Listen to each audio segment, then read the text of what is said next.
Friends, আজি জৰুণলৈ যাব ওলাইছোঁ। মানে আমাৰ ওচৰতে এখন জৰুণ আছে খুৰাহঁতৰ ছোৱালীৰ।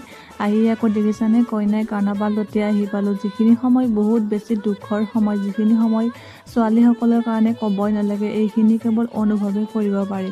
পিছে যিয়ে নহওক, এইফালে আকৌ দৰা কইনাৰ মানুহ আহি পালে। আহি ধুনীয়াকৈ কইনাক মূৰ চুৰ চুচাই মেলি দি আছে। যিখিনি কৰিব লাগে জৰুণ সম্পৰ্কীয় কাম সেইখিনি কৰি আছে। এইফালে আকৌ আমি চোতালখন সৰু হোৱাৰ কাৰণে মানে থিয় দিবৰ ঠায়ে নাই, সেইকাৰণে আমি এটা কণাতে গোটেইকেইজনীয়ে লগ লাগি আছোঁ। মই পিছে আকৌ বহি লৈছোঁ দেই। আকৌ এইখিনিতে এটা কথা, মই ভিডিঅ'টো এডিট কৰোঁতে অকণমান দেৰি হৈ গ'ল, সেইকাৰণে বিয়া যোৱাৰ পিছতে এইটো ভিডিঅ' আপলোড কৰিবলৈ পাৰিলোঁ।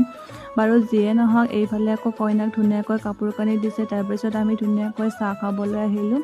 চাহ তাহ খাই মেলি আকৌ ধুনীয়াকৈ ভাত দিবলৈ ওলাইছে। আমি ভাতো খাই মেলি ল'লোঁ। মাছে মাংসই সকলোখিনি আইটেম দি দিছে। বাৰু যিয়ে নহওক, এইফালে আকৌ কইনাই দৰা ঘৰৰ মানুহ মান ধৰি আছে। আমি ঘৰলৈ উভতি আহিলোঁ। আজিলৈ ভিডিঅ'টো